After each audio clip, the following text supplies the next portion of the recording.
Nikes. I'm on stage, black shirt, and my Timbs. You know how I do it, I ain't playing with you, I've been grinding. Anybody trying to sleep on me, better do something with your eyelids. I hear a lot of whining, but I don't hear a lot of rhyming. Whoa. Everybody got opinions, let it go into my ear, then I block that. Put me on stage, I'ma rock that, saying you the best. Stop that, phony, I am not that. Yeah. What are y'all doing out here? What are y'all doing out here? Maybe Welcome in, Afternoon Sports Drive here on the Triple Play Sports Radio Network. It's Patrick Wheeler, and get to welcome in, finally, for the first time.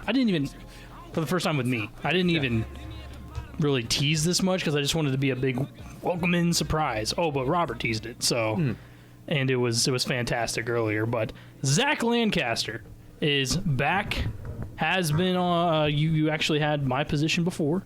You're familiar with Triple Play Sports, and now you're back as my co-host, and I can't wait to get a rock and rolling with you, man. And I was really hoping we get to come in on our first day and talk about how Oklahoma State's still undefeated and they just beat Texas and we're keep rocking and rolling.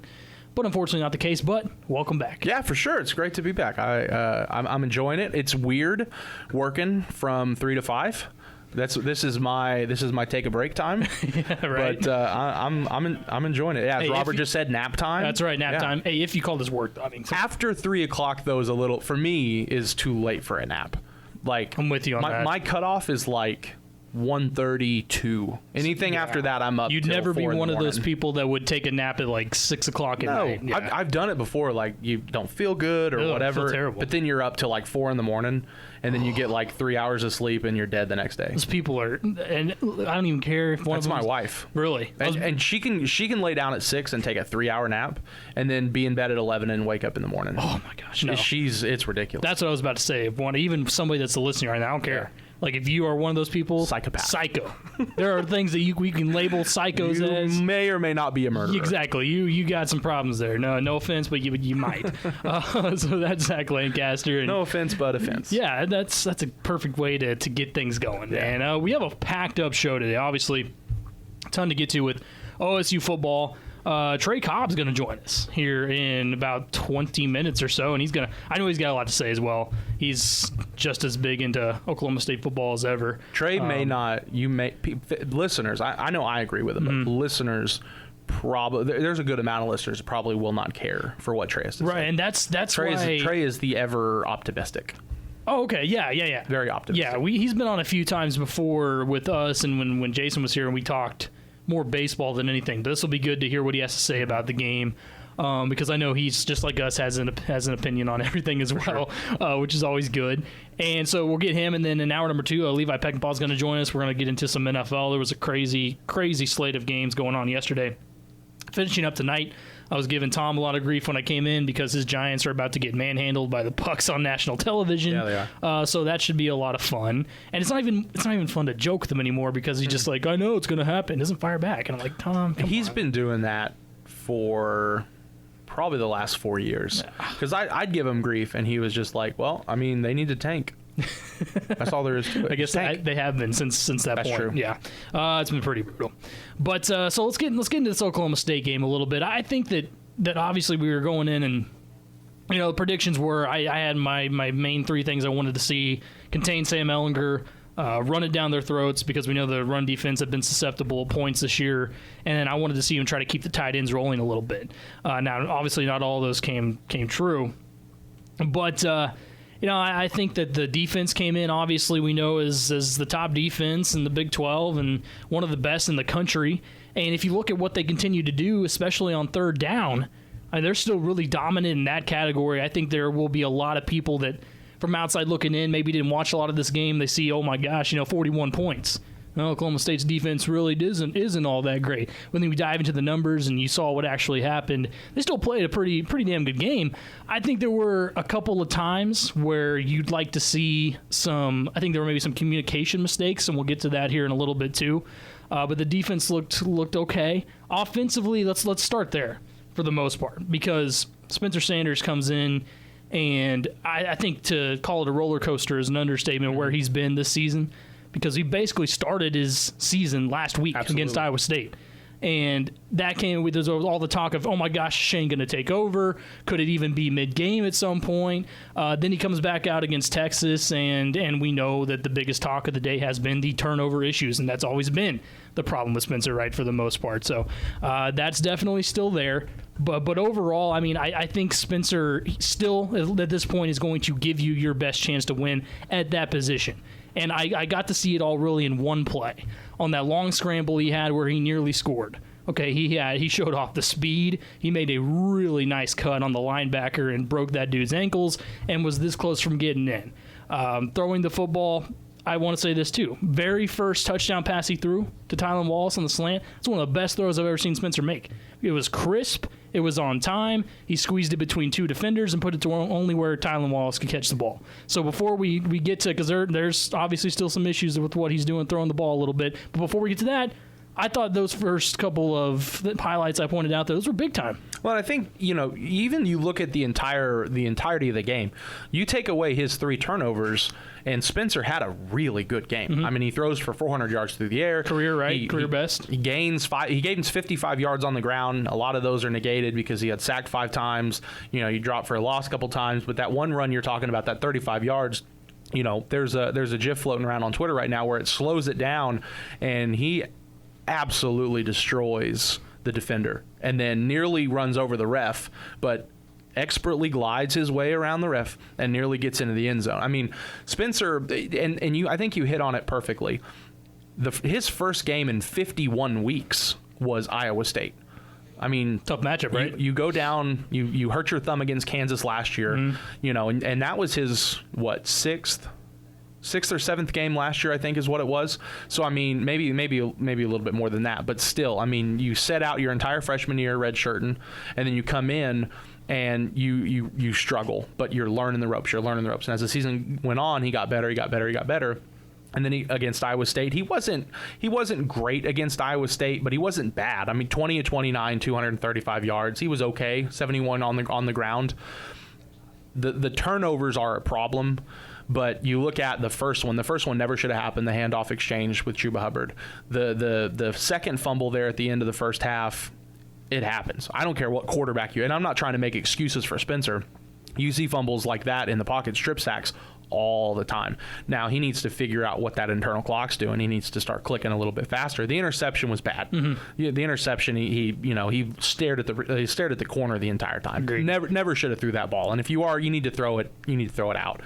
But I don't. He's getting better. I mean, this is only Gundy said this morning. I think he said 9. This is his 11th game ever in college. 11. He's gonna be fine. Right, and we don't remember that part enough. But I'm with you. I'm not ever, and I didn't last week, make excuses for anything he's going to do when he turns the ball over, mm-hmm. because the interception was just like last week's one of them, where he falls in love a little bit with that out route and tries to hit it maybe more often than not. And sometimes it's there, mm-hmm. but sometimes it's not when you read when your eyes are right on the guy, and the defense is going to read that all day long. So yeah, the interception's bad. The handoff with Chuba, I think the blame is there mutually a little mm-hmm. bit. Watching that live, I thought to myself, okay, I don't think that was play action. That looked like a read play. And yeah, Spencer's got to squeeze that ball. Yeah. And at the same time, Chuba's got to know, okay, I can quit pulling on this thing. So there's blame everywhere there. But bottom line from that turnover right there is one that at this point in the season can't have. No. Okay, if that happens in week 1, we're like, okay, they didn't, and it's easy to fall back on, well, they didn't get their timing down in the offseason and COVID and blah, right. blah, blah. No. We're at this point now where every single snap is defining the moment of the game at that time, and we're moving from that every single snap. Mm-hmm. And that one right there that just cannot happen. It cannot happen. The strip sack, like you said, does happen, and it happens at all levels. That's where that youth shows. Right, it is. And like you said, the internal clock, and it's got to be that pocket awareness. Yeah. Because he did have a long time to throw that ball. I mean, 5-6 seconds, that's a long time in the pocket. And when you realize, okay, nothing's downfield, you either tuck and run or you just throw that ball away. Absolutely. Don't wait. So those 3 right there, I can nitpick like everybody else and find things that Spencer has to be better at doing. The last one with LD, dude, I'd like to see somebody else go in there and spin off like he did. Hit. The defender couldn't have put his head in a better spot. Mm-mm. His helmet goes straight on the ball at that forward. Of course he's going to knock it out. There's not going to be a running back in this league that's going to hold on to that football. Chuba wouldn't have held on to that football. Well, and the important note after that is the defense came up with the stop. Yes, exactly. On that next drive. Yes, they didn't let that. And I thought that was what was important about Spencer's run, too. Comes off turnover, and he shakes it off. Absolutely. So there are people that will look at it and like to go with the idea of you take the bad with the good with Spencer because usually the good can outweigh the bad. Now, I think we're pretty much there. But you can't have the turnovers in bunches, obviously. You're able to get away, like with Iowa State, a couple of picks. Mm-hmm. And you have been blessed with the defense this year that's been able to really just erase those mistakes offensively. If he's going to make a mistake, the defense is like, we got you, dude. We'll take care of it on this side, and we'll get you the ball back.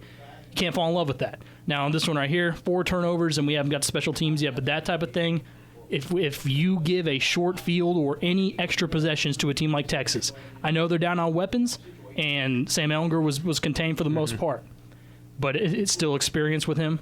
And a team like Texas is going to score on shorter fields and extra possessions. They just are. No, 100%. And I think you look at the whole, and I think that's where a majority of the frustration comes from. You know, I grew up an Oklahoma State fan. I still root for Oklahoma State. But, you know, most of my life has been under Gundy. You know, the majority of the success of my Oklahoma State memories are successful ones with Mike Gundy. And so you come into this game, you're ranked number 6. You have one of the better defenses in the country, and I think they still do because they played really, really well. Yeah. You know, you get Texas. They come in, they're struggling 2-2 conference play, 3-2 overall. You know, just not good. You know, Oklahoma State should have beat Texas by at least 21 points. And if you eliminate the turnovers, you do, because they scored 21 points on turnovers, not to mention the 100-yard kickoff return, which, like you said, we'll talk about that in just a little bit. But you throw in, and I think another thing that's important, you look at penalties, Texas grossly, you know, outdid Oklahoma State in penalties. Sure. It was ridiculous. But you get down to the end, the nitty-gritty, and you have a pass interference call that wasn't necessarily a pass interference call. You have some mental errors, you know, a couple of, you know, ineligible men downfield, as Jordan said before, not just one, but 2, which... And it was. When you look at Spencer, you know, he can do so much on his feet that, you know, you're 2 or 3 seconds in the pocket, and then you're 3 or 4 seconds rolling out trying to make something happen, and then all of a sudden you see a guy down the field, you're behind the line of scrimmage. That's a 9-10 second play. I don't necessarily fault offensive linemen for, you know, maybe being a couple of yards beyond the line of scrimmage, but you can pile the frustration of turnovers and giving up points, and then you throw a couple of frustrating penalties there at the end of the game. There should have been a targeting called against Spencer, or he had a hit on him late that should have probably been called a targeting, yes. And Gundy ran down the field and tried to get him to review it, and they didn't, and so it wasn't the ref's fault. I mean, if you don't turn the ball over, you don't give up 21 points off turnovers, you don't rough the kicker that leads to a score, you don't give up a 100-yard kickoff return, then the non-pass interference call doesn't matter, you know. And we can come on here, it's true. I mean, the refs sucked. I mean, and we can say that and not get fined because we're not Mike Gundy. They were not great. They were not. They were bad. Okay, and for the most part, like that's a game where you can't be a bad officiating crew. Now, I would never, and really never have, blamed any type of loss on a referee, but that crew was bad. Yeah, but it's like you said, you mixed all that together, and Mike Gundy said earlier today he called it the perfect storm, which I think is probably the right way to look at it. I wouldn't call the turnovers a perfect storm. I think those were for the most part avoidable.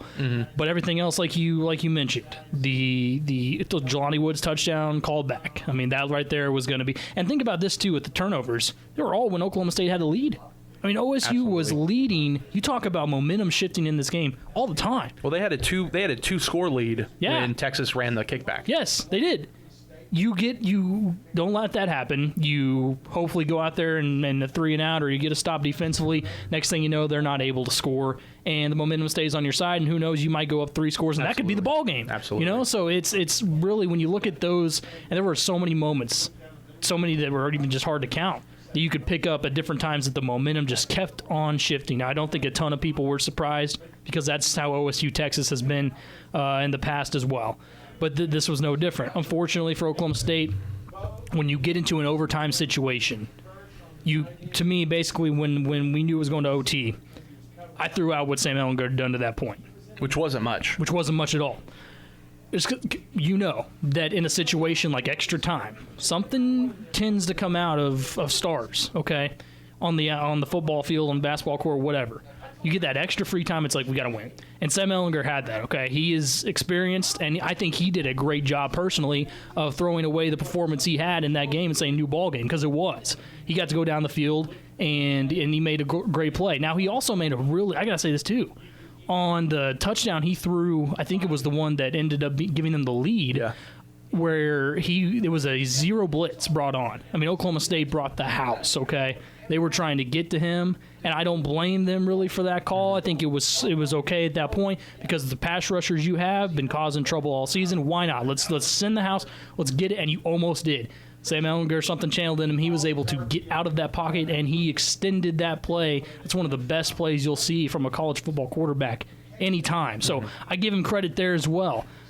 I wanted to ask you, though, on that play, do you agree with the all-out blitz call at that point in the ballgame? I think so, just because of what your defense has been able to give you. And you even go back throughout the rest of the game. I mean, Sam Ehlinger he hasn't really shown you throughout his career, as a whole, that he's one of the best quarterbacks. But talent-wise, Sam Ehlinger has gone out there and he has done very well. They held Sam Ehlinger to 18 of 34 for 169 yards. Now, granted, he threw 3 touchdowns, but one of those came on a big 41-yard touchdown pass down the middle of the field. They sacked him 5 times. When you're in a situation like that, I think that Oklahoma State brought new life back into themselves when they drove down the field, boom, boom, boom, boom, boom, scored, to tie it up there at the end of the game. But as soon as it went to overtime, Texas had new life. It didn't matter that Oklahoma State had just tied it up at 34. It's, hey, we're struggling. We still have a chance at Big 12 title. Yeah. We're taking the number 6 team in the country to overtime on the road. It was a win for them to get to that point. Yeah, so I do agree. I agree with Sin in the house because of what they did against Ehlinger, 5 sacks. I think you have to. Now, it's unfortunate that you also have a mobile quarterback in Ehlinger that can extend those plays, but you lose Trey Sterling off the back end. You lose Colby Harvell Peel, 2 of the better safeties in the conference. Harvell Peel in the country. So injuries kind of played into that too. I'm not saying that's an excuse, but everything plays into one another. They were an inch away. Malcolm was a fingertip away from getting him on the ground, and that would have been it. Absolutely. So yeah, you look at that, and I think that you live and die by that play. Because I don't. Yeah, you expect him to be a mobile quarterback like he is, but not that way. I mean, if you go back and look at that, he read that about as well as any quarterback's going to read a blitz, and was able to extend. When you are in I call it more the green zone area there inside the 20, inside the 10, more so than the red zone. When you're closer, you can use that back of the end zone as an extension of the play, and the best quarterbacks are so good at doing that, especially rolling out and making plays on the run. So, obviously, a ton to dive in here with Oklahoma State football.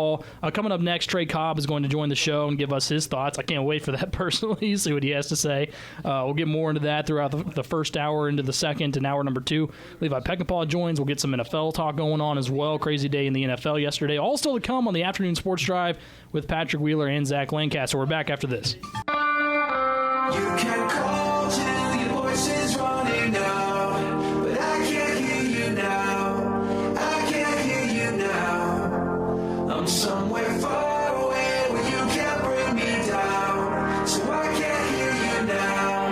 I can't hear you now.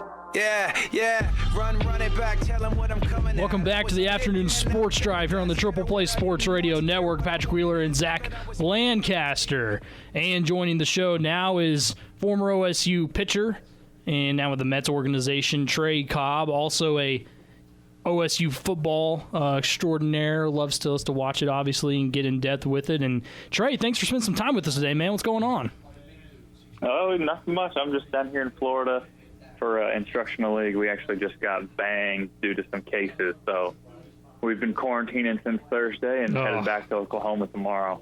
Oh man, that's brutal. Yeah, I mean, how long have you spent? Because I know with the minor leagues and everything too. So how long have you spent in some sort of quarantine protocol this year overall? Oh, it's been crazy. So the last time I pitched in a game was August 2018 because I had surgery in 2019. So it had been 26 months with no baseball. So we get down here, and we've been here for 32 days now, 32 days of the NBA bubble life, right? The Yeah. low budget NBA bubble where we're at a Holiday Inn, and we get, our meals brought to us, and we can't be outside the rooms. We can only go from here to the field, and that's it. So it's been an adventure. Hey, as long as you don't go to Atlanta for some wings, you'll be okay. Yeah, I think West Palm might be the issue here. Resist the lemon pepper, okay? Just try your best. Hey, man, I mean, I know you got to watch all that Oklahoma State football game against Texas on Saturday, and before we dive too deep, just give me your overall thoughts about what happened in that one. Well, I've got some Texas people here in the locker room, so I was kind of glad that we got banged and don't have to face them, because I was talking a little bit leading into Saturday. But I guess the thing I want to start off on is I have a new fun stat called TOC, time of confidence, that I have in a game of us winning. Okay. So the Tulsa game, I was confident that we were going to win that game for about 8 total minutes of game time, right? This one was about 54 minutes of total game time until the roughing the punter. There was just no way we were going to lose that game. I was the most relaxed I've ever been watching a college football big close game. I was just like, they can't score, and we're just too good. This isn't happening.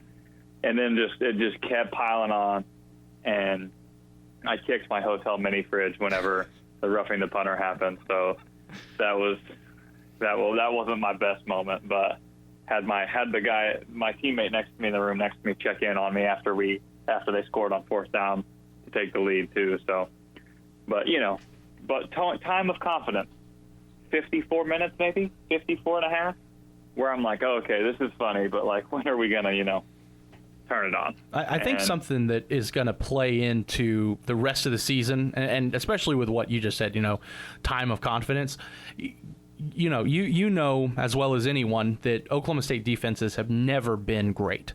There have been moments throughout the history of Oklahoma State where the defense has been pretty good. They might have one team here that's really good, like 2011, but then you go through really suspect years. All of that, at least for me, it puts a moment, like a thought of, when is this defense going to collapse?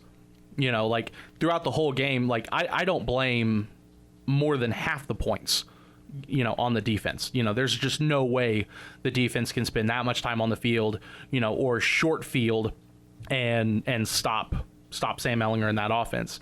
But throughout the whole game, it's like, all right, was this going to be the, Spencer Sanders just threw an interception, Spencer Sanders just fumbled, you rough the kicker, you do this, you do that. At what point is this defense going to collapse? When are they going to crumble? When are they going to start to really fall apart?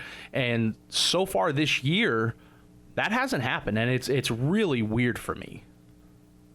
Yeah, no doubt. It's definitely taken some getting used to, but I thought that this week, which is, why I've been so optimistic on social media, is just this week going into it, we were going to find out if we had a defense or not. And I think leaving the game Saturday, you have a defense. I also think leaving the game Saturday, you understand why people struggle to name Alabama's starting quarterbacks that won national championships, because it's get the snap count right, hand the ball off and get out of the way, and let our defense win. And we aren't in that situation. We're new to this defense first attitude, and so we're still trying to be the up-tempo team with the great defense. And with that comes mistakes that put your defense in compromising position. And I think, so my take on the quarterback situation with our defense, okay, I think that Spencer Sanders could win you a playoff game. I really do. But I also think Spencer Sanders could lose a game against Texas Tech, right? Sure. I don't think Shane could win you a Big 12 championship game. I don't think he could win you that playoff game this year. I don't know about the future. I'm just talking this year. Spencer next year could be totally different. Spencer next week could be totally different. This is just Saturday for the crowd of, oh, Shane should have came in. Oh, Spencer stays in. But I think this year, Shane in that offense, the defense, the feeling of it is a little new, of relying on it. I think they could get to a Big 12 title game. Shane doesn't lose to Texas Tech, Kansas, West Virginia, stuff like that. He's not going to turn the ball over, I feel like. But also it handicaps the offense a bunch. So I don't know. Do you play the super high ceiling guy? Do you play the super low floor guy? Or what I'm afraid is going to happen, I think we're going to turn the super high ceiling guy into a low floor guy. And I think that's what we'll see the rest of the season. I think Saturday we're going to run out to Kansas State, and you're not going to see the same awesome, fun-looking play calling that we saw against Texas. I think it's going to be very dumbed down. I think they're going to try to limit Spencer Sanders' mistakes, and that's going to lead to more frustration from the crowd of, why are we turning the ball over, is going to turn into, why are we running the ball so much? And you can't place anybody. Well, I think there were a couple of plays throughout that game, and I'll get to Shane Illingworth in just a minute because I agree with you on that, Trey. There were a couple of plays on Saturday where you weren't seeing the Mike Gundy conservatism, show through. You have a reverse in the first quarter. You go for it there at the end of the first half when traditionally, even if there's a minute and a half left on the clock, you're going to get a couple of handoffs up the middle, and then you're going to take a knee with 35 seconds left to go in the first half, and everyone's going to trot off. That's where that second Spencer Sanders fumble came from. So, all those fans that are complaining week after week after week, oh, why don't we go for it? We can score here. Why don't we try to put more points on the board? Why does Gundy always take a knee here? Well, that right there is going to keep Mike Gundy from trying to go out and score before half. I think you're going to see a lot more knees going into half. But I think the only way you see them pull Spencer in the middle of a game this season with Illingworth as a true freshman is if Spencer goes out and has another performance like he did last year against Texas Tech. When he's throwing 3 interceptions, he's fumbling 2 or 3 times, he's getting sacked, was it 6 or 7 times, something like that. Shane is good, right? Now, Shane has a really high ceiling, and he went out there and he showed that he can take care of the ball. But he came in the second half against Tulsa. Tulsa's turned out to be a pretty decent team, but they had no tape on him. They didn't know what he could do. We didn't know what he could do, and he went out there with a kid that had zero pressure on him because you're either going to lose the game or you're going to win the game, and at that point, the season looked pretty dim. Chuba couldn't get anything going. Okay, let me take that with a grain of salt because it was the first game, but you lose Spencer 2 series in, you lose 2 of your starting offensive linemen. Chuba can't run the ball to save his life and pick up yardage. You send in your JUCO transfer quarterback that couldn't really hit water if he fell out of a boat. So you send in the 4-star freshman recruit, and he has zero pressure on him. He has a lot of fun, but then he goes out and he plays a West Virginia team who is good defensively, but they're not as good as they were now, and then he goes to Kansas. Anybody, Ethan Bullock could have beat Kansas. I don't care who you are. So Illingworth is good, but Illingworth cannot do what Spencer can do on his feet. He cannot create plays when a play breaks down. He doesn't pick up that first down to the 3 or 4 yard line on that 35-yard run there that Spencer had in the first half. That doesn't happen. Shane is good, and he can take care of the ball against defenses that have no tape on him, but they won't send Ethan out there to replace, or they won't send Shane out there to replace Spencer unless Spencer just has a complete meltdown. No, yeah, I totally agree with you. I think Spencer is the quarterback that could win Oklahoma State that elusive, national championship or Big 12 play or Big 12 championship game or whatever. He is that guy because he's an electric factory, right? Absolutely. Everything he does is insane. And you see, that's what's the most frustrating is like we've never had something like that at quarterback, and we've been beaten by it so many times over the years that you finally have it and you're like, yes, this is what I want. And then you get it and fans complain about turnovers. Like, well, what do you think? The guy plays like Superman. He doesn't think that he can make a mistake. And then the reason he makes another one is because he still plays like Superman. What do the fans want? Do they want him to throw an interception and come back and be like, oh man, I should totally change my personality and be super timid now. Well, Trey, I don't understand what people want from him, or, he's the guy. He's the high ceiling. All I'm saying is, if I don't want to see the offense that we would run under Shane to be the offense that we try to run under Spencer. Mm-hmm. I don't want to see that, and I'm scared that that's what it's going to be like. I think that Gundy ran that offense against Iowa State, right? He ran the Shane offense basically with Spencer versus Iowa State. He was going to be super careful, wasn't going to throw a lot at Spencer early on or throughout the game, try to let him get comfortable and win with the defense. I think he looked at the tape of Texas and they did their game plan, and they said, they're in the coaches' room and said, guys, I think we could beat this team by 100. I really do. I think we can put 40 on them. I think we can put 50 on them and embarrass them. And I think that that's what the game plan was. I think that's why you saw just freaking everything coming out of the playbook, and Spencer being able to play how he did with throwing for 400-plus yards was because they said, guys, I don't want to beat this team, because I fully believe we could have boring ball controlled that game and won, 21-14 or whatever, and then go in and say, hey, good job. We still don't really know anything we don't have any of our questions answered. Well, I think going into the end of the season, I think you have to play games like that, because obviously it's not going to happen now, but let's just say hypothetically Oklahoma State beats Texas and you roll through the rest of the year and you do what you need to do to get to the Big 12 title game, and you do what you need to do in that. And let's say for whatever reason, the media doesn't like OSU, or the coaches don't like OSU, or whatever. Other teams have impressive wins, or the Big 12's just not any good. And Oklahoma State's setting right around 6-5 towards the end of the year, whatever. And even though they've won out, or maybe they dropped a game here or there. But you look at all the wins, and it's like the Iowa State win. You're winning a lot of, 27-24, 31-25, and it's really vanilla, really boring. And you see a team, the College Football Playoff Committee is looking at that, that vanilla offense, even though it's a really good defense, and they see a team that's putting up 45, 50, even though BYU, like tradition, Oklahoma State fans, don't take this wrong. Coaches, players, if you're listening, don't take this wrong.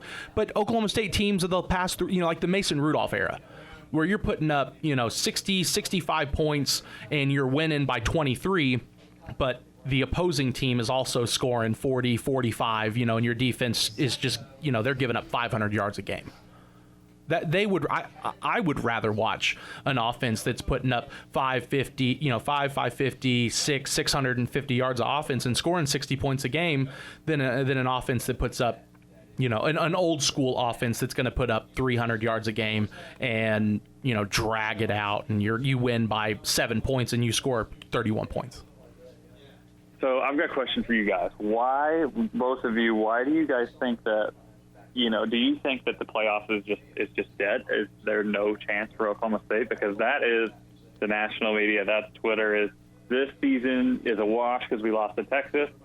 I don't know I want to hear what you guys think, but my little opinion started off, I just think our fan base mails it in and just chalks up a loss to OU before the game even happened.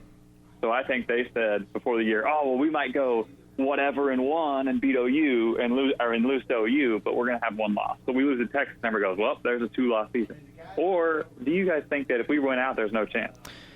I'll start. I think, first of all, right now, what happened in the ACC is absolute worst case scenario. Okay, we have to take that into consideration with what happened to Trevor Lawrence, because you look at it now, and if Notre Dame goes in there against Clemson and wins, then all of a sudden you've got the case for later on in the season that the College Football Playoff Committee would say, "Wow, we throw 2 ACC teams in there." And you're crazy if you think they wouldn't do that, because they would. If they had a chance to throw in a 1-loss Clemson team and a 1-loss Notre Dame team. We saw it a few years ago with Georgia and Alabama. And especially if they can't do it with the SEC teams this year, let's say another SEC team drops and it's only Alabama that gets in, they'll do that. So, but I think that if Oklahoma State wins out and they come in with 1 loss, they have certainly given the College Football Committee something to consider. That's where I am with it right now. I feel like that if we didn't have what's going on in the ACC right now, which I'm telling you, that's just pure awful fate. And with that being the case, Ohio State looks like they're going to run the table. So right now, in my opinion, you got 3 locks with Alabama, Clemson, and Ohio State. And it very well could be Notre Dame. It very well could be Florida or Georgia before it's all said and done. Maybe even Texas A&M. We know how the College Football Playoff Committee works. If they see 2 SEC teams with 1 loss, they're going to be like, well, that makes more sense, viewers. And I mean, it just is. Eye test. But I don't know. I think that Oklahoma State would not only need to run through the rest of the schedule, you dominate a couple games here, okay? Doesn't need to be, and maybe even if they could get up on an Oklahoma defense that isn't very good, they can put up 45 points. I mean, they can put up 40 points. All of a sudden, it's like, wow, maybe they do deserve a spot. So I think the chances are there. They're really, really slim, and a lot of things need to go the right way.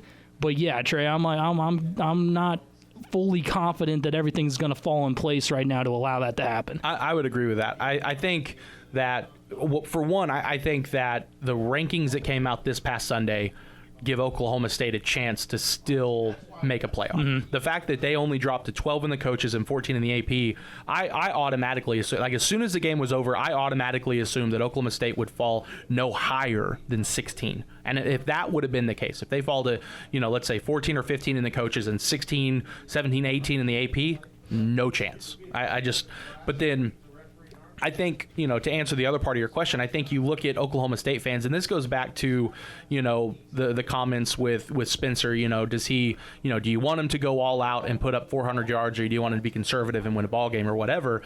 I think Oklahoma State fans are still in it, and I am too. When I don't have to call a game, or when I'm watching basketball or whatever it is, I view myself this way as well.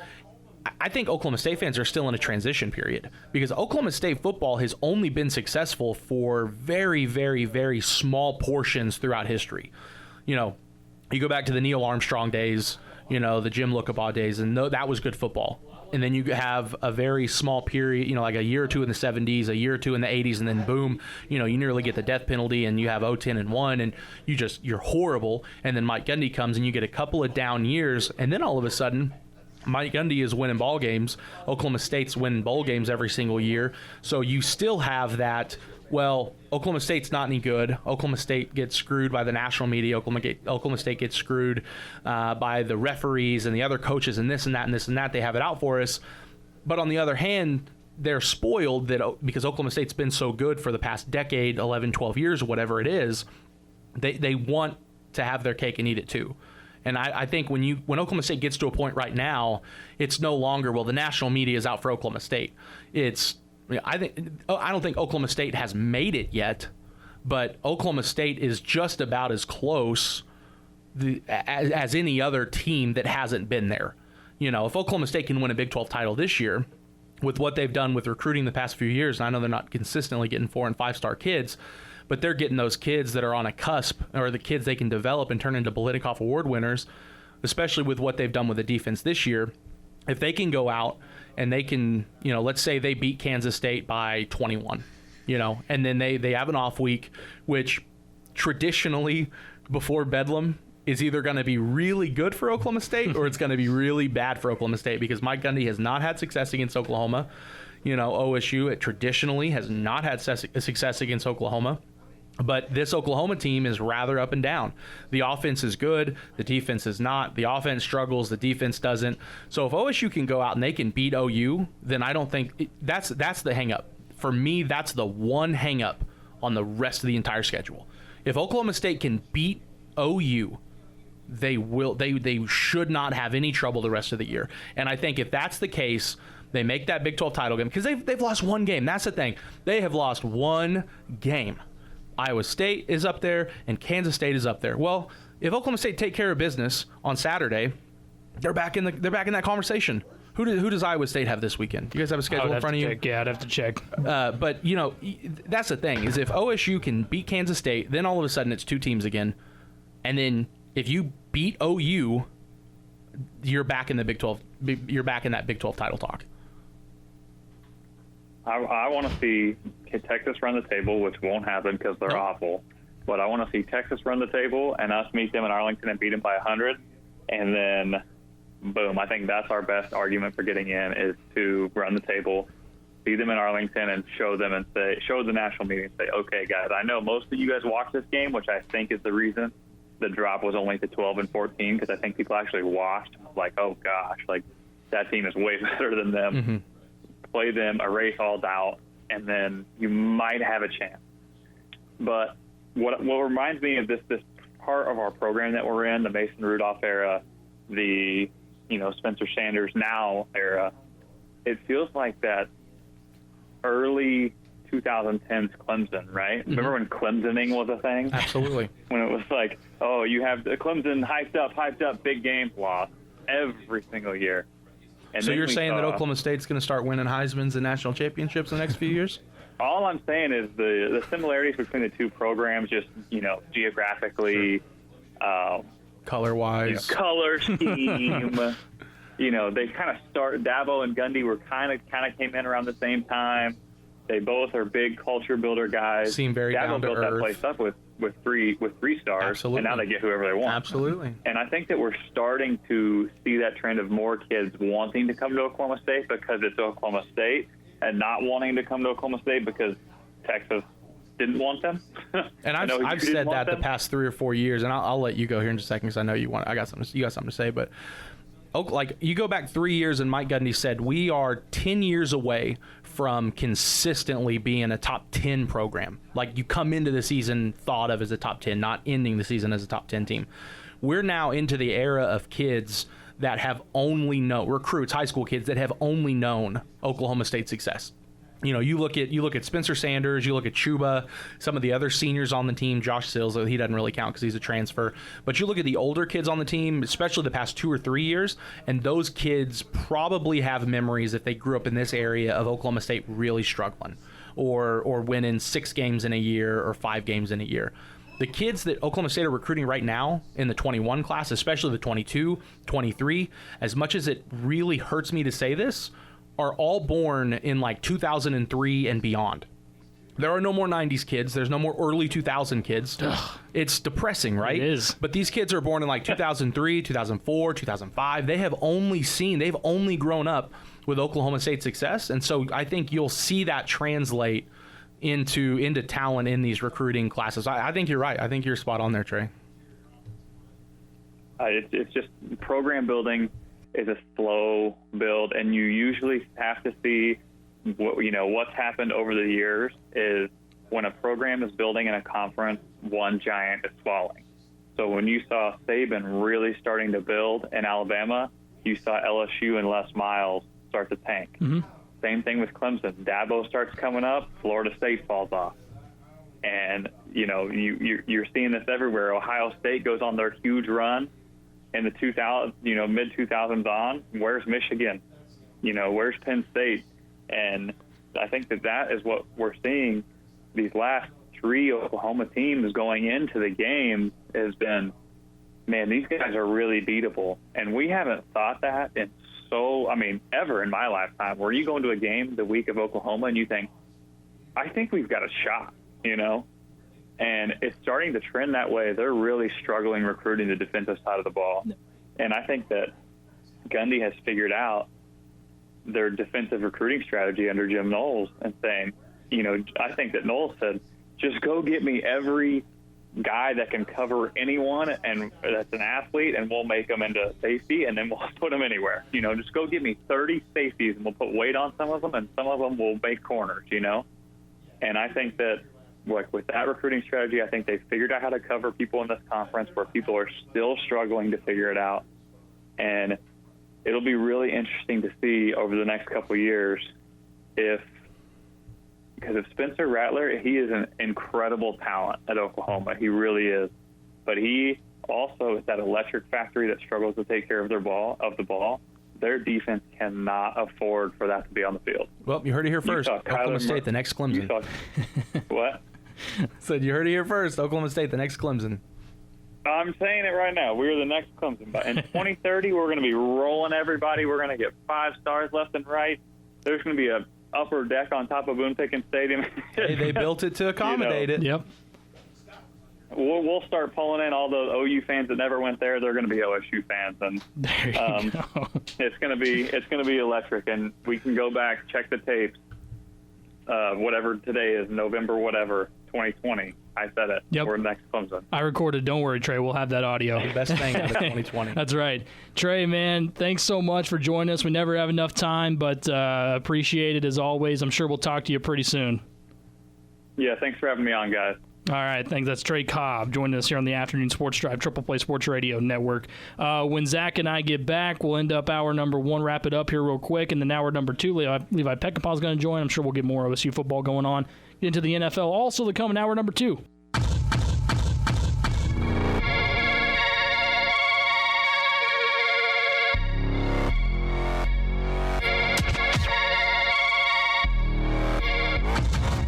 Whoa. Staring as I go, I gave until my soul hurt, and never told them so. They're watching as I fall, somewhere down below. Maybe I'm just falling to get somewhere they want, get somewhere they want, get somewhere they want. We're back on the Afternoon Sports Drive, Triple Play Sports Radio Network. I like to call this a hit and get. Hit and get. Because we're going to hit and get. It's a new segment. This segment called Hit and Get, where we hit things and then we run out of the building or something like that. We go home. Okay, we go home. Okay. Yeah, no, it's... Levi takes over, and we go home. Yeah, that's right. Levi just comes in every day. And Levi's like, extra workload, dude. Nickname's the Pawnee Pickup. You can't even talk on that one. Hey, man, that's good stuff. Hey, you know what else was good stuff? Trey Cobb. That was good stuff. Really like Trey. Yeah, we could talk for probably 4 hours with him. I called him the first week of April to get like a pandemic, like a 20-minute conversation just to do one article. We ended up talking an hour and a half. Sounds about right. Yeah. He's awesome. Yeah, he gives a lot of good stuff and good insight. Yeah, he wants that recorded so we can always go back and say from 10 years from now. November 2nd, 2020, it Right. was like 3:47. Like on the dot. Oklahoma State's a new Clemson. Boom. And then 10 years, we'll make sure we play that just for Trey. So good stuff with him as always. When we come back in hour number 2, we're going to get into some more Oklahoma State football. We've only scratched the surface of what they were able to accomplish and not accomplish against Texas. A lot more turning points to get into. Of course, takeaways from the NFL. There's a lot of good stuff in football this weekend. We'll get into all that coming up in hour number 2 here on the Afternoon Sports Drive. Patrick Wheeler, Zach Lancaster, and Levi Peckinpah is going to join us. We're back after this. Cowboy fans, this station is for you. We're your only home for sports talk with an orange flavor. We are the Triple Play Sports Radio Network. Steel, a company built on real power. Tools built for real people and dealers who deliver real service. Right now, get dependable steel blowers starting at just $139.95. Legendary steel chainsaws start at just $179.95. Real people, steel people. Join us. Visit steeldealers.com or search STIHL to find a dealer near you. All prices MSRP at participating dealers while supplies last. Get your steel at Kennan & Sales and Equipment, 707 East 6th in Stillwater. As the weather turns cooler, especially if you work outside, you'll find the warmth, comfort, and protection that Tingley Outerwear provides. Your Tingley headquarters for North Central Oklahoma is Stillwater Milling Agri Center, where you'll find Tingley jackets with protective glow striping front and back, and neon yellow Tingley reversible vest. For high visibility and safety on the job, there are reverses to black when you go off-site. For layered comfort, no matter what the weather is, Tingley Outerwear, a tradition since 1896, the Stillwater Milling Agri Center, 502 East 6, Stillwater. Tom Duggar remains the best qualified candidate for the state Senate. Since being elected, Tom Duggar has continued to show his willingness and ability to work with all Payne County residents to make a great place to live even better. Tom Duggar is a veteran and a businessman with 40 years' experience in finance. On Election Day, vote to re-elect Tom Duggar to the Oklahoma State Senate. Paid for by Duggar for Senate, District 21. Did you know a water softener from Quality Water Services in your home will lower your energy consumption by up to 47%? Scale buildup in household appliances cause them to be less efficient and fail sooner than expected. A water softener from Quality Water Services will not only help you save time in household cleaning, but saves you money. Join Quality Water Services as we celebrate our 75th anniversary. Call or stop by Quality Water Services at 2223 North Boomer Road and discover why our passion for water makes your everyday life better. Ever wonder if you left your garage door open? Ever wish you could control your door from, well, anywhere? Hi, I'm Kathy from Overhead Door Company of Stillwater. With Overhead Door's new OHD Anywhere, you can monitor and control your door from your smartphone. Convenience, control, and peace of mind, all in the palm of your hand. Visit overheaddoorstillwater.com or drop in at 502 East 12th. Overhead Door Company of Stillwater, Stillwater's garage door experts. At Furniture Showcase, we are so happy to be open and ready to serve you again. We have so much new to show you. We have new arrivals in every department, from beds to recliners and sofas and area rugs, new options in window treatments, and we're open just in time that you won't miss major savings from Serta and Tempur-Pedic. We have the best selection of mattresses around. Give us a call or come on in to Furniture Showcase at the corner of 5th and Main in downtown Stillwater. StillwaterFurnitureShowcase.com.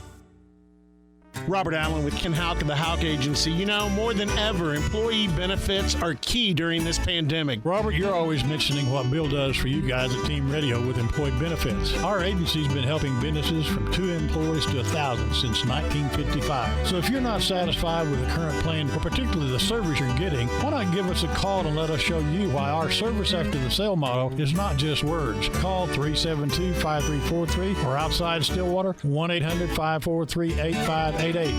When you need oxygen, but you don't want oxygen tanks, you need the Oxygo 5 Portable Oxygen Concentrator. Send your prescription to Cimarron Medical, where their respiratory therapist can see if the Oxygo 5 is right for you. Weighing around 6 pounds, it's truly designed to keep you going.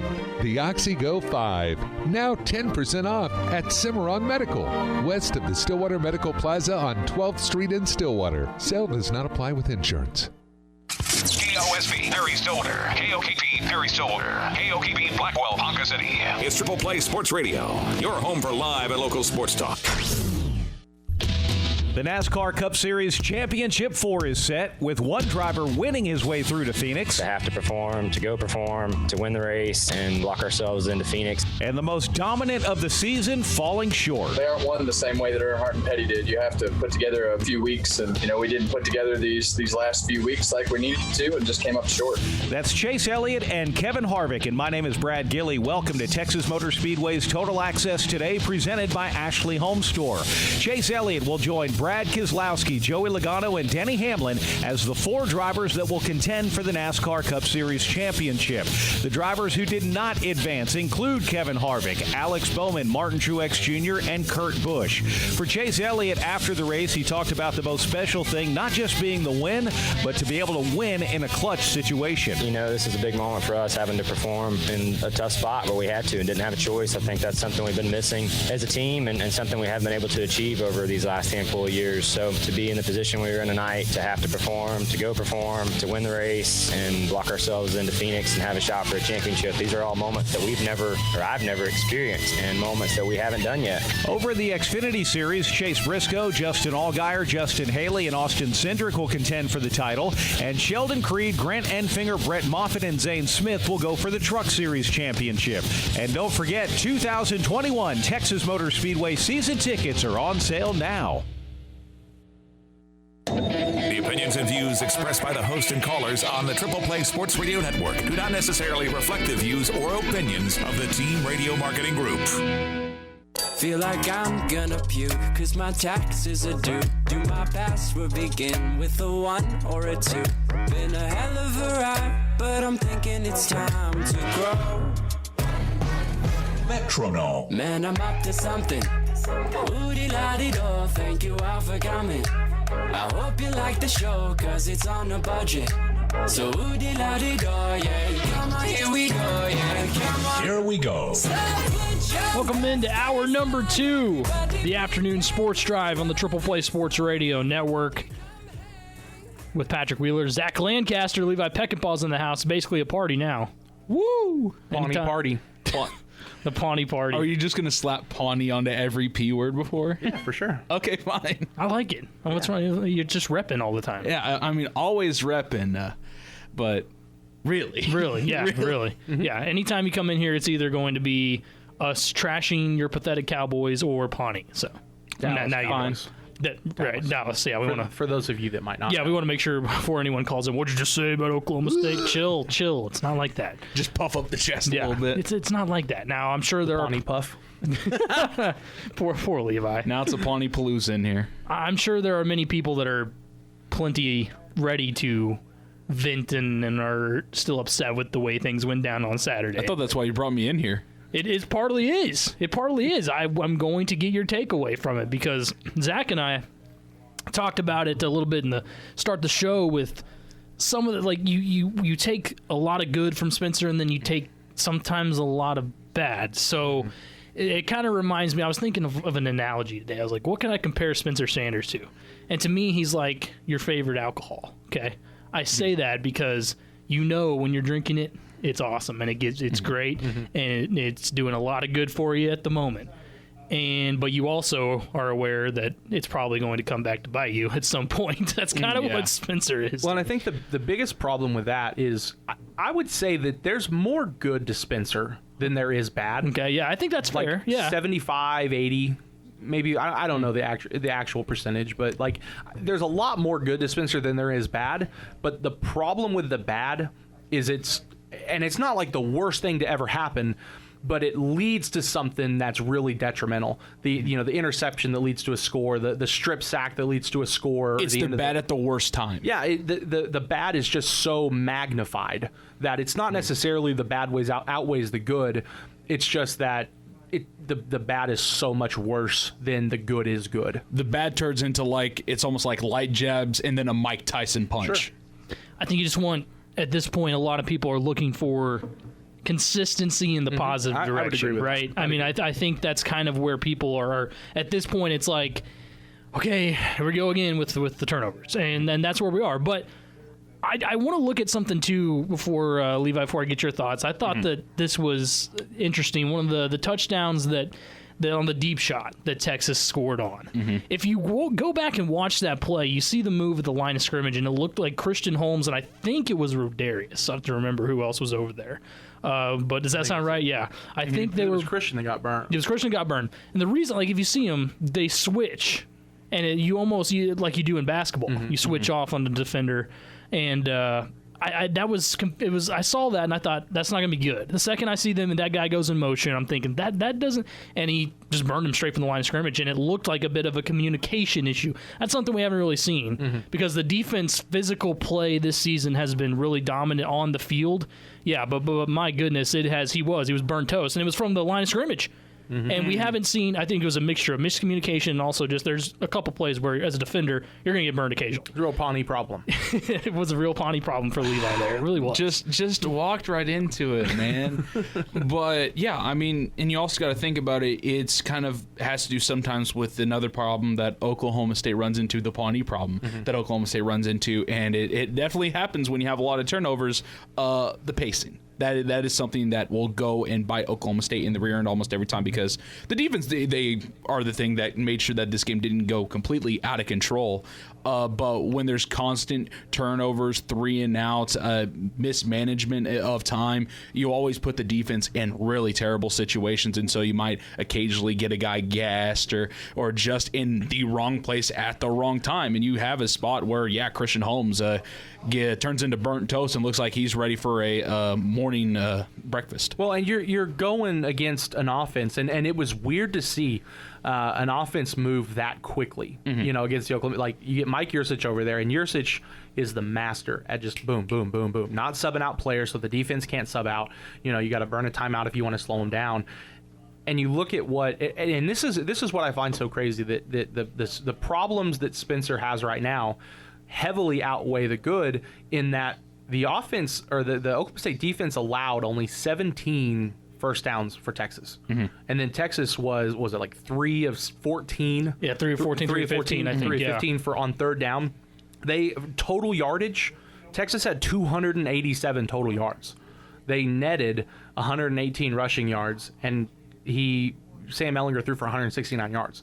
this is an offense that should be putting up 350, 400 yards of total offense, and Oklahoma State held them to under 300 yards. Right. But you look at the turnovers, they gave up 21 points off of those turnovers. This defensive performance, this should be a performance that's talked about. Like, it should be the defensive team of the week on PFF. You know, the corners should be, the safeties should be. I mean, this performance was fantastic, and you're not even really talking about it because you look at a team that lost in overtime, and they really only scored like 13 normal points. That's why I'd take this defense up against, I'd love to see this defense up against an Alabama team or a Clemson offense. I mean, it really would be fun to see because you're putting them in against an ultimate test situation.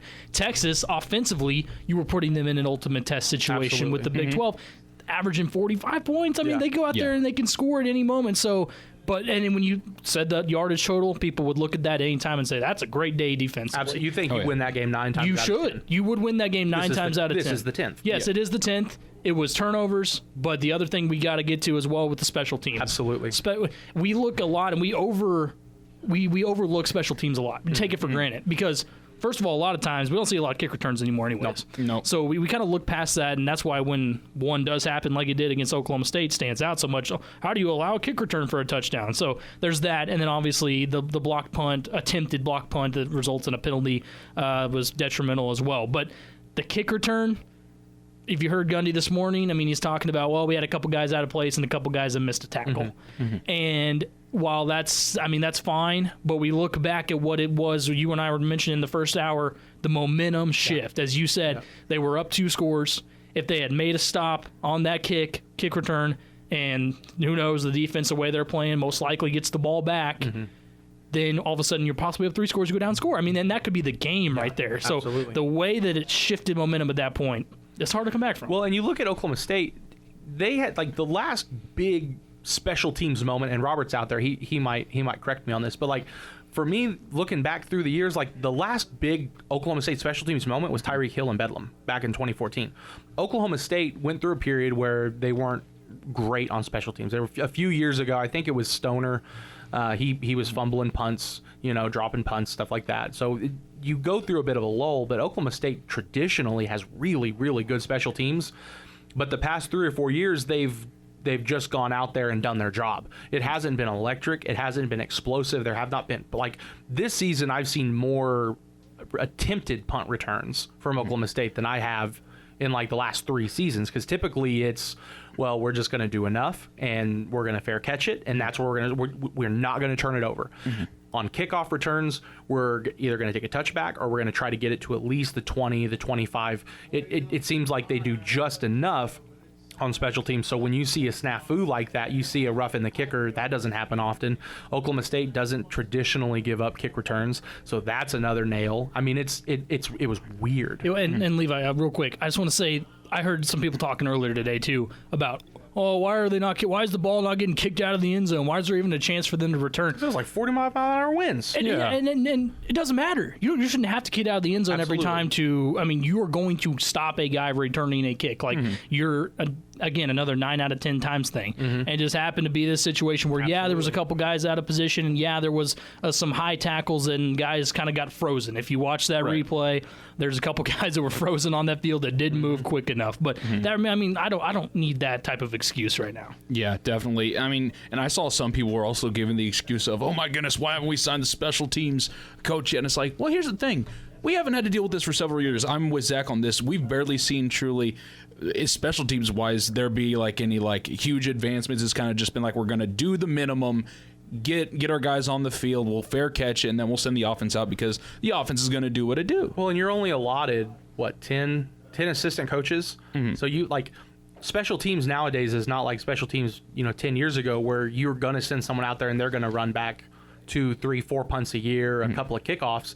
Like special teams nowadays, like a good special teams unit is a luxury. Like you've got MK Taylor, who isn't, he's not a full-time special teams coach, but you can't afford to designate, Oklahoma State can't afford to designate a full-time assistant coach position to special teams. So you're going to do special, like they're okay, but the goal, I feel, Just don't turn the ball over. Well, just get good field position. There Exactly, we go. that's right. And just don't turn the ball Flip over. the field. That's Absolutely. the goal. And also, special teams, it's truly an art. Not a lot of guys can go back there and have that much success. Dylan Stoner's doing enough there to where he can at least maybe get a couple extra yards on a return. But truly, you don't see like your Tyreek Hills, a Devin Hester anymore. There are truly not that many guys that have that type of skill. You don't see John Ross out there every day. And half the time, I mean, I was honestly expecting to see a penalty flag thrown, someone held. You know, we were going to see that kickoff come back. So when you manage to actually get a punt return or a kick return for a touchdown at any level without a penalty,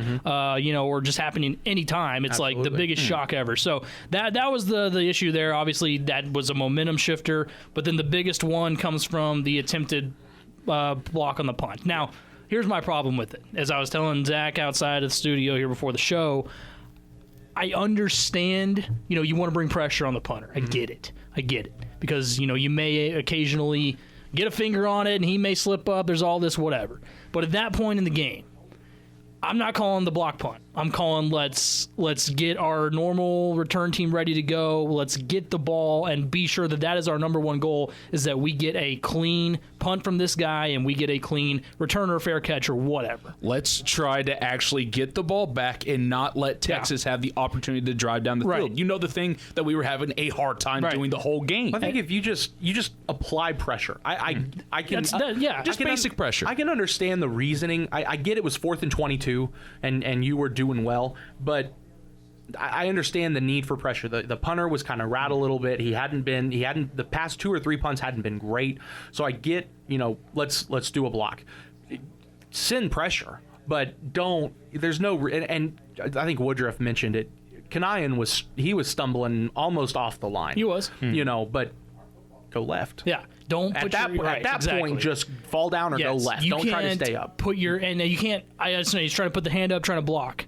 But as I told you, referees treat punters like quarterbacks. Yep. You cannot put any contact on them because, just like Gundy said today, you never know if it's going to be a 15-yarder or a 5-yarder. Oh, yeah. In bang, bang, bang, no replays, you don't want to risk touching a punter Plus, at all. Punters are basically light glass. Even if it's a tiny breeze, they are taught to flop at times. Player. Yeah, exactly right. They do their best LeBron James impersonation. Absolutely. And that's fine.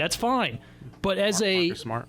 Yeah. But as anybody if you go to try to block a punt, especially, to me, it just goes back to awareness of time in the game and where you are at on the field. And that right there is almost like another turnover to me. Because it was a turnover. Yeah, I mean, technically, Yep. You're basically allowing them to continue this, and next thing you know, Texas, that's a little bit more momentum they needed, and bang, bang, it was all pretty much over from there. Now, when they get to overtime... That was the second they got to overtime. We got the field goal tie. That's great, but I'm telling you, I'll admit it right now, I thought to myself, we're not going to win overtime. Nope. And the reason I think that is because Sam Ehlinger, he's a pro.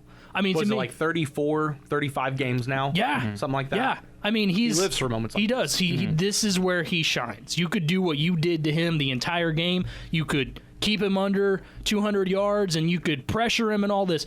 But the best athletes show up in late game situations and extra periods, and he did that full. In that moment, what had happened was it seemed like Oklahoma State, every time they had something great, they kind of stabbed themselves in the back, and it almost felt like a handing the game to Texas. And Texas still had to go out there and put out that work, but Sam Ehlinger is that dude, and he will go out there and say, oh, you're going to hand me the game, I'm going to take it, and I'm going to make my moment. We talked about giving a team like Texas extra possessions. Overtime is giving them extra possessions. Oh, yeah, it's playing right into their hands. Yeah, you cannot give them extra time. I don't care. You can throw in, well, they're tired, they're all this. No. This is where these guys excel, okay? You give Spencer another year or two, I think it'd be maybe a year at most, it'd be the same thing. You get him into an overtime situation, I feel like at that point, it's the thing he lives for. Go back to when you were like 6 or 7 years old, and you're in the backyard on Thanksgiving, or you're on the playground with your buddies. What's the scenario? You're playing the top team in the country, one of the top teams in the country. You're in overtime, or it's like on the basketball court, clock's ticking down. Yeah. Sam Ehlinger, like this Texas team is not the best team in the country. They still recruit really well. They have great athletes. You get a second breath like that, all of a sudden you're in overtime against the number 6 team in the country on the road. Yeah. You have that chance. You put it the right way. It was new life, and I'll be honest, I think pretty much everybody could agree. There would be even Texas fans that if they saw this game would have to agree that Texas was never the best team on the field that day. Oklahoma State came in and left as the best team on the field that day and allowed enough of these little moments that ended up turning out to be momentous, and they turned it out to be the momentum shifters that Texas needed. So many of them in one game against a team like Texas that does have some experience. And look, I'll give credit to Tom Herman here, okay? He found a way, okay? And I think, look, this dude's been on the hot seat for a long time. He saved his job for at least another week. Absolutely. I think he bought himself multiple weeks there. This was I knocked off a top 10 team, borderline top, they could have been top 5, and we went into their place and beat that defense, and we took them in overtime. We won. He saved himself. Are you not entertained? Yeah, he is the biggest winner out of Saturday by far, and we said that going in. When you look at what he's done against Oklahoma State leading up to that, he was 1-2. The year before, he beat Spencer Sanders in Austin, but they barely got past a really struggling Oklahoma State team. The year before that, they were ranked 6th in the country, and Oklahoma State knocked them off with a walk-on quarterback that had got put on scholarship for a season. You lose you got beat by Oklahoma. You lose the number 1 overall prospect in the 22 class with that quarterback that decommitted from Westlake. I mean, Tom Herman was defeat after defeat after defeat after defeat after defeat, and then he goes in to a very hostile environment. I don't care if there's only 15,000 fans in the stands. You're the number 6 team in the country, and that was a difficult environment against the number 6 team in the country, one of the best defenses in the country, a talented offense with moments where they could be really, really explosive. And you win. And I don't care if you won by 6. I don't care if you won by 1. I don't care if you won in overtime. I don't care if you beat the crap out of them in regulation. Tom Herman went in there and saved his job. And look back into what I was talking about with how players show up late. Joshua Moore had done nothing. Nothing all year long. He had been held back. I mean, Oklahoma State, they covered him all game. He wasn't getting any looks. Sam Ehlinger wasn't even looking his way. Yep. And we came in talking, he's the number 1 weapon on that team that you're going to have to watch out for, wide receiver, because he could go off at any moment. What happened? Makes the play in overtime. Absolutely. Guys show up late. So when you're getting to extend the game, this was an Oklahoma State team that I'm not afraid to admit, I never had confidence when we got to overtime this was going to go in their favor. As much as I wish I could have, Texas is just, they've been there with those players. Now, I agree with you guys. I think that Tom Herman, he absolutely saved his bacon here in this one. Now, he might not survive the year. No, he might not. He's not doing that. But for the moment, right? Yeah. Absolutely. He's still got quite a bit of games left, but he's got that high mountain to climb, because just trying to live up to the Texas Longhorns mantra, it's still a lot. And I mean, last year all of his coordinators took all the blame, and they're gone. So now, if say you lose a couple more and you're definitely out of the Big 12 title hunt, it's job. As Trey said, the time of confidence in Tom Herman cannot be too high right now. No, for sure. I like that stat. Yeah, and the last thing I'll say here before we hit our break, we're talking about the college football playoff with Trey. Okay, now slim chance, and here's the thing that makes it a little worse, unfortunately for OSU, is what the Big 12 has done to themselves. Okay, I was going to talk about that with Trey. The college football playoff committee looks at that and says, well, I mean, the teams they beat. Absolutely. 2 losses. 3 losses. The Big 12 never does itself any favor, and this is the worst. It always beats the taste out of itself. Yeah, and they've done that, unfortunately, now to Oklahoma State. 100%. Because they're still, to me, the best team in the Big 12. They have the best chance at this moment as well, but look at what has happened from everybody else. Yes. Every time what happens is the Big 12 beats itself to Pawnee Paste. The Pawnee Paste. Wow, I like it. Great way to end that one. Levi, always coming in clutch with Pawnee perfect. I'm here with the bangers. The send-outs are awesome. When we come back to get some takeaways we got from NFL Week 8. Oh, my goodness, Week 8. We're halfway through the season. And I'm still hoping you're going to buy me that Darren Waller jersey. Well, you didn't do yourself any favors this week. So. I did not. And that's the thing, is we're going to get Zach in on our picks a little bit. Now, he doesn't qualify because we're so far into the weeks, but I will bring something up during our break, and I'll see what Zach thinks. Okay, I like that. We'll be back with more on the Afternoon Sports Drive after this.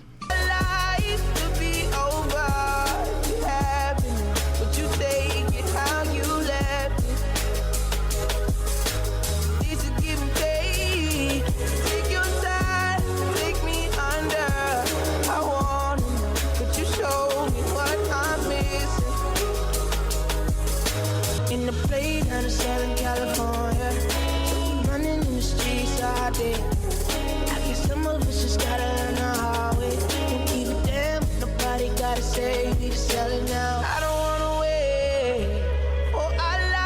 welcome back. Afternoon Sports Drive on the Triple Play Sports Radio Network. Patrick Wheeler, Zach Lancaster, and Levi Peckinpah's in the house. Yes, sir.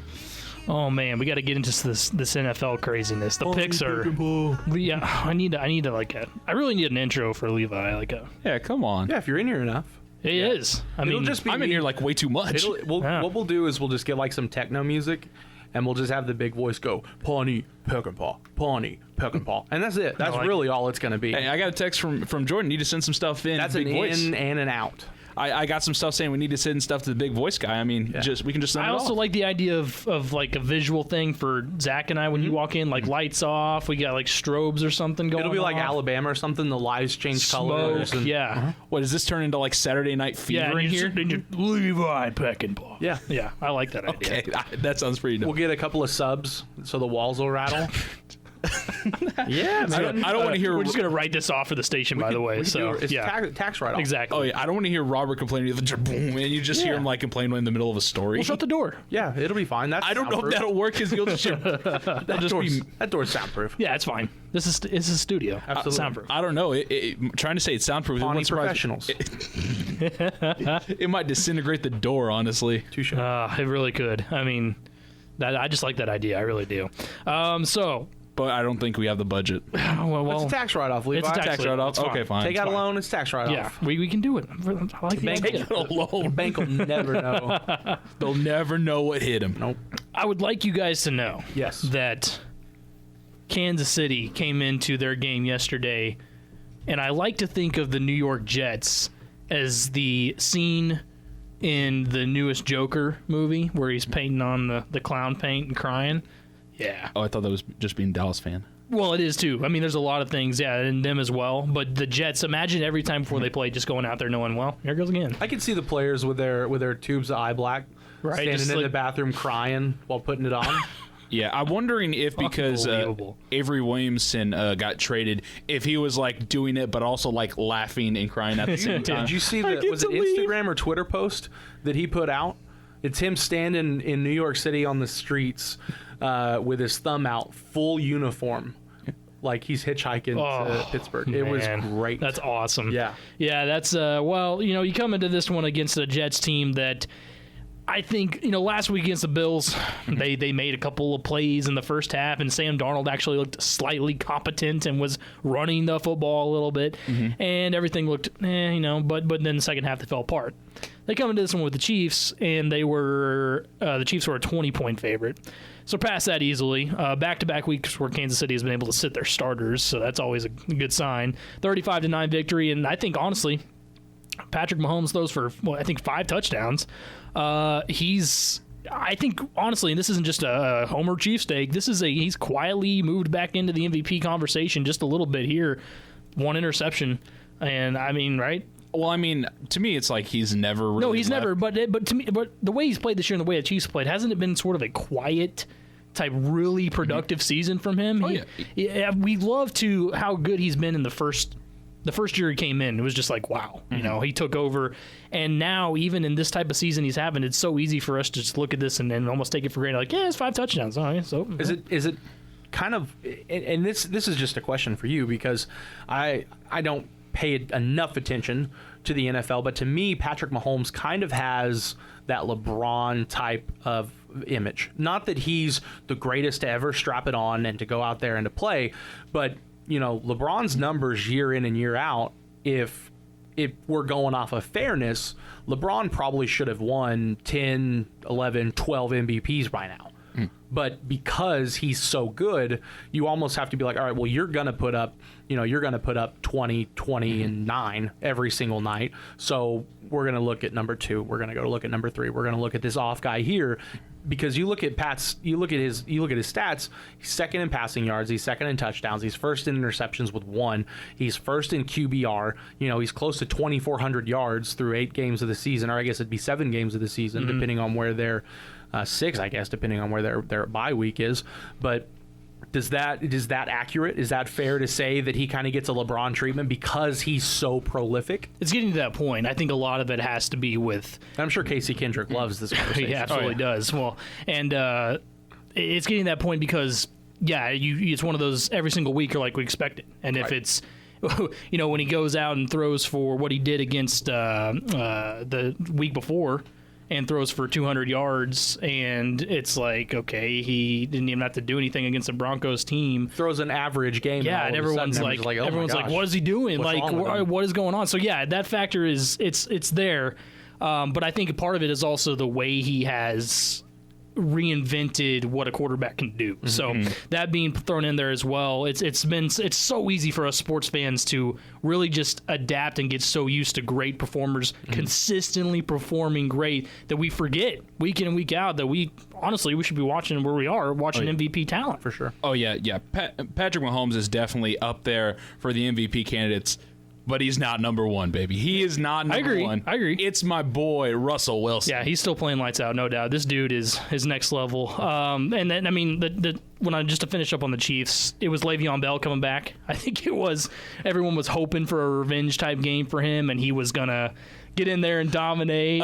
A combined 50 rushing yards. Yeah, they didn't even have to run the ball. I mean, they could have, and when they did, it was just to give Mahomes a break in this one. So it wasn't your revenge game, hashtag whatever that you would like to see from a Le'Veon Bell, but it's weird. He's trying to fit into the system, and we knew coming in, it was like, the Chiefs don't really need him. How are they going to run with these quarterbacks? And it was pretty strange to see the way that they went about things with them so far, because they've been trying to do a split backfield, but it was going to be tough to do a split backfield when you got a guy that Patrick Mahomes is going to throw 40 times a game.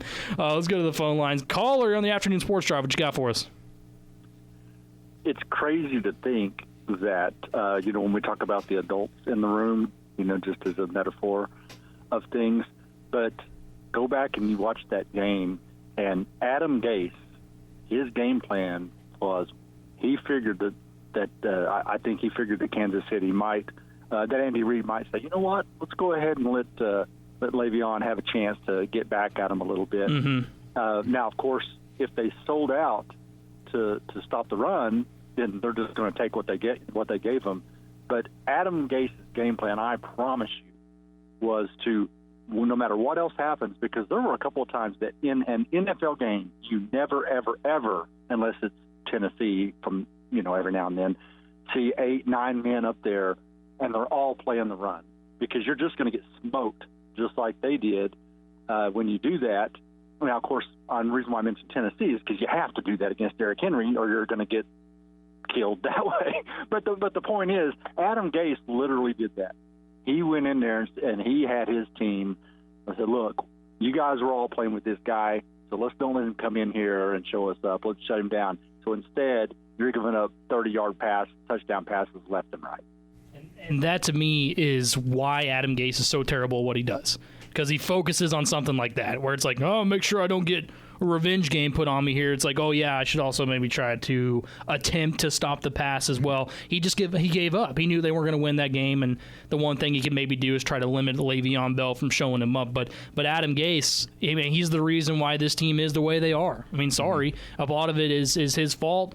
And front office is obviously not productive either. Don't have great players, but how would we know? Yeah. I mean, we've seen players get out from Adam Gase that have turned out to be really good. Well, looking at it now, who's to say Sam Darnold wouldn't be talented with a different head coach that wasn't a complete imbecile? Yeah, the only thing that Adam Gase needs to figure out is if he gets the deposit back on the house, because after this season, he doesn't have a job. Well, you would think. Right. I mean, seriously, you lay down at night last night and you feel good because you stopped Le'Veon Bell and your team got embarrassed once again. But no, you guys are right. I promise you, if they traded Herndon to San Francisco because Kittle's going to be out, next thing you know, the guy would be putting up big numbers. He would. I mean, I'm not saying he's a great tight end because we've seen him mess up some plays, but he's athletic enough to make some plays. And Adam Gase got into it with him last year, like early in the season last year. They had a little bit of a falling out. I don't know why he doesn't just, we'll see you. I don't want you on my team anymore. But again, there's contracts, there's the general manager, there's owners involved.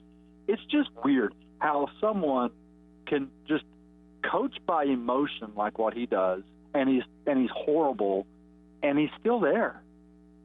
Yeah, and we've never really seen anything like it, where you can just be so bad at your job and consistently not get any punishment for it. I mean, it's next level, and the Jets that's why they're such a laughable organization. Every single week that they do not fire Adam Gase, it's more of the same. Is Frank Gore like the emotional crutch, since he's just stone cold? It just seems like emotionally, so he's the crutch. Yeah, that's exactly right. But I mean, everywhere he's gone. I mean, if we go back and trace his roots back to, like 20 years ago, he probably had something that he involved Frank Gore in when he was at Miami. Maybe he helped him rehab his knee. I don't know. He absolutely loves Frank Gore. And, Frank Gore is older than I am. And he's still running. I don't get it. It's just... I don't know. It's a tough situation when honestly Frank Gore is a part of the focal point of your offense. I mean, they're literally running this dude on first down and saying, we're going to establish the passing game with him. Like, no, he's so old. His son is in college and might be in the NFL before he retires. That's crazy. That's the plan. It's the LeBron plan. Right, to make sure he wants to play with his kid. That's what it is. He refuses to retire until he is in one the NFL. game. He'll be done. Okay, he'll lay his jersey at midfield and walk off. Just let my man LaMichael Pirine from Florida get a couple snaps, man. Poor guy. Anything else, caller? I think we lost him. No, it's just it was one of those games where it's super embarrassing to be a Jet again. No big deal. Again. I mean, always. Yeah, it's just there's it never ends. No, it doesn't. That's what I'm saying. Again, it just you had like a brief period in like what was it, like 2010 whenever he had Revis Island and Mark Sanchez, and then it's been terrible ever since.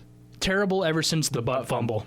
Yes. Absolutely. The butt fumble is one of those weird things in sports where everything just trickled down. Which really it shouldn't, like, with the endless amount of possibilities and the endless amount of snaps and how many players have been in the NFL and how long they've been playing, you would think that, like, it was just time for that to happen. Like, it's just something that happens. Mm-hmm. You should be able to overcome it.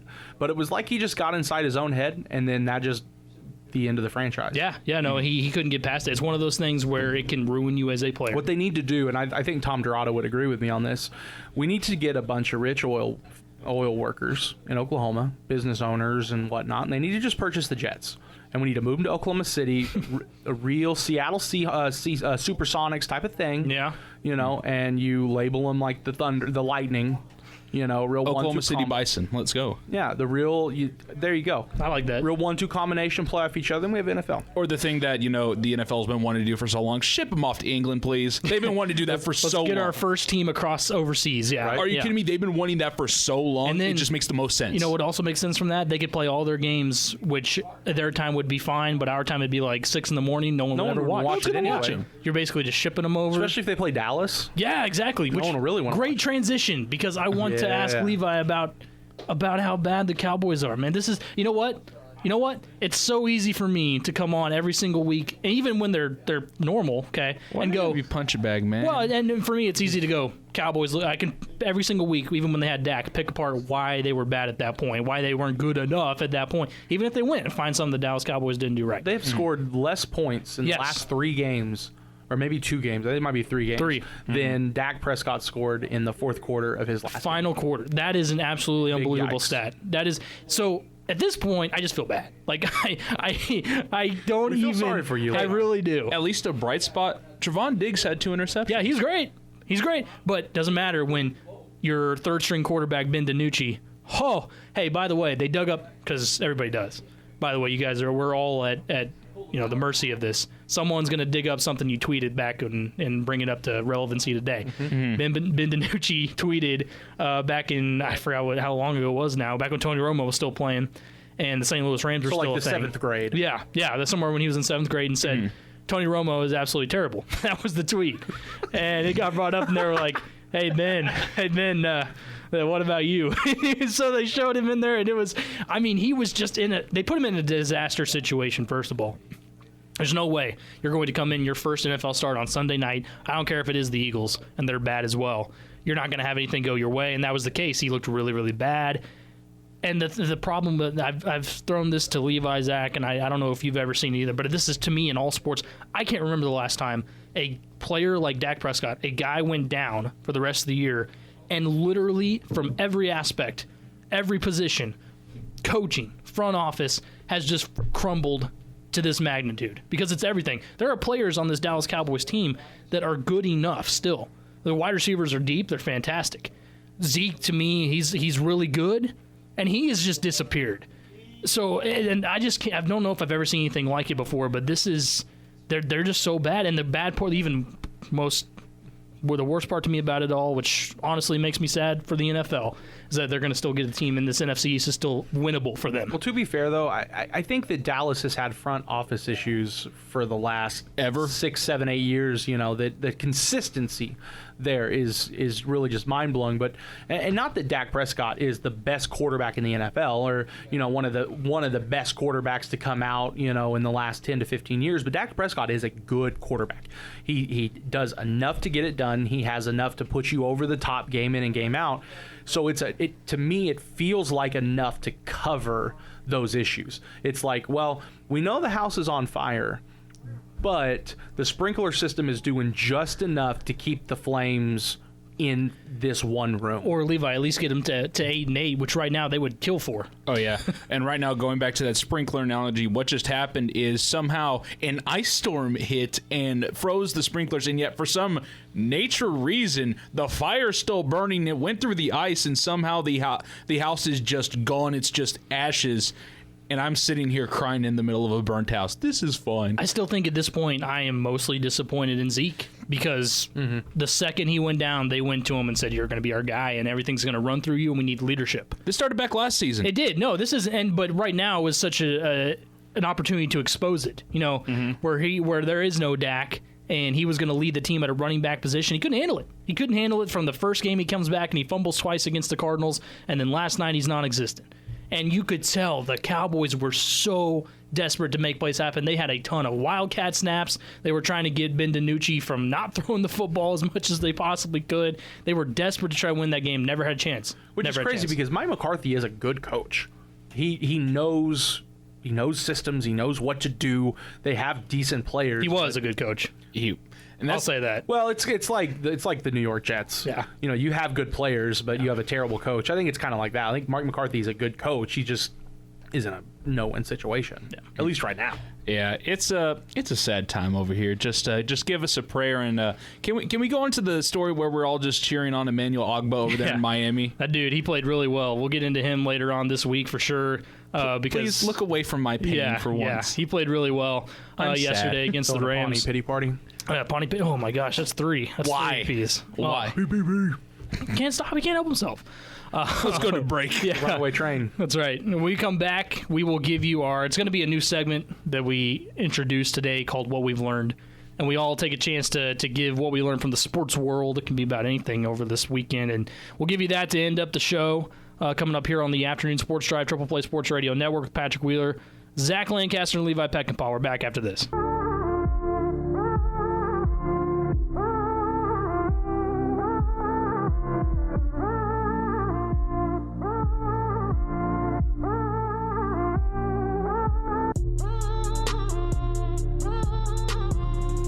Welcome back, Afternoon Sports Drive, Triple Play Sports Radio Network. Patrick Wheeler, Zach Lancaster, Levi Peckinpah wrapping things up here on this Monday. We could do 4 hours, but we're limited to 2. Well, I guess you still do have some more going on. We're coming back. Yeah. Oh, yeah. I've got the... Cancel your guests. That's right. We'll be back. We're not leaving. Oh, yeah. You're just going to stay here for the whole time? Mm-hmm. You'll be on the Ocala Sports Student section from 8 to 10? We're going to place orders for the subs and the stuff that we talked about earlier. Well, you're paying for it. Yeah. Oh, what? And then we'll talk about it more on your show. We're the guests. So I got to provide a Pawnee payment? You're the Pawnee host. Look what you've done. Oh, look what you've done, Zach. Look at what you made me do. One day, and I'm already making moves. What's up? Making big moves here back on the station. I love this segment we're about to get into. It's going to be fun when we get the big voice guy in on it. For now, we'll just have to do it ourselves, but it's called What We Learned. We take everything that we learned recently in the sports world and talk about it. I'll start, if you guys don't mind. Absolutely. Go ahead. What I learned over the weekend, the Green Bay Packers may have lost to the Minnesota Vikings. And I chalk that up to a divisional, it's going to happen every now and again.